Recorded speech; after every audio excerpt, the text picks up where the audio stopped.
இது பார்த்தீங்கன்னா வந்து விக்ஸாக்சன் 500 மாத்திரைங்க. இது வந்து இப்போ அந்த தாத்தா வந்து கேட்டார். 5 கேட்டாருங்க. நம்மக்கிட்ட 1 தான் இருந்துச்சு. மளிகை கடையில் வந்து இப்படி நம்ம வந்து மொத்தமாக நம்ம வந்து டேப்லெட்ஸ் வந்து வாங்கியே வைக்கக்கூடாது பார்த்துக்கோங்க. இது வந்து ஒரு பொதுவான கருத்து. இதில் வந்து பேக் சைட் பார்த்துக்கோங்க. இதில் வந்து குட்டி குட்டி எழுத்தாக இருக்கும். இதில் வந்து நம்ம லென்ஸ் வச்செல்லாம் பார்க்க முடியாது. ரொம்ப மைனூட்டாக இருக்கும் பார்த்துக்கோங்க. அந்தளவுக்கு இப்போ இவங்க வந்து மொத்தமாக வாங்கி வச்சுக்கிறாங்கன்னு வச்சுக்கோங்களேன். இப்போ சும்மா லேசாக தலைவலிச்சிச்சுன்னா கூட இவங்க வந்து இந்த டேப்லெட்டை வந்து யூஸ் பண்ணுவாங்க.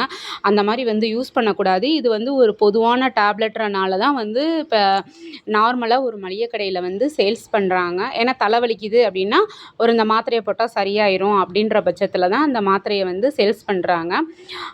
ஒரு மாத்திரைக்கு மேலே யார் கேட்டாலும் கொடுக்காதீங்க. ஏன்னா இப்போ சும்மா சும்மா தலைவலிக்குது அப்படின்ட்டு அப்போ மாத்திரை இருக்குப்பா டக்குன்னு போட்டுக்கிறலாம் அப்படின்ற பட்சத்தில் காலையில் ஒன்று போடுவாங்க, மத்தியானம் ஒன்று போடுவாங்க. இப்படி நினச்ச நேரம் போட்டாங்கன்னா விக்ஸாக்சன் 500 இது இருக்கிறதுலே பார்த்துக்கோங்க. இது வந்து 500 mg பார்த்துக்கோங்க, ரொம்ப கூட. அதனால் பார்த்துக்கோங்க, இது வந்து ரொம்ப வந்து நம்ம சேல்ஸும் பண்ணக்கூடாது. இவங்க கேட்குறாங்க, 5 கேட்டாங்க.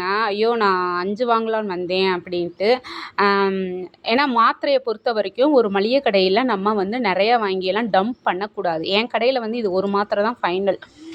அப்படி நம்ம வாங்கி வச்சோம்னு வச்சுக்கோங்களேன், எக்ஸ்பிரி ஆகிறதும் தெரியாது. நம்ம பாட்டுக்கு நமக்கு சேல்ஸ் ஆனால் அப்படி இருக்கக்கூடாது பார்த்துக்கோங்க. சேல்ஸ் ஆனால் போதுன்ற மனப்பக்குவம் நமக்கு இருக்கக்கூடாது. நம்ம ஒரு மாத்திரை கொடுக்குறோம்னா வாங்குறவங்களுடைய உடல் நலனையும் கருதி தான் நம்ம வந்து அந்த டேப்லெட்டை நம்ம கொடுக்கணும்.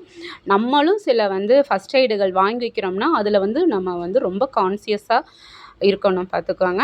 இது வந்து ஒரு சின்ன தகவல் அப்படின்னு நீங்கள் நினைக்கலாம். இது சின்ன தகவல் கிடையாது, பெரிய தகவல் பார்த்துக்கோங்க.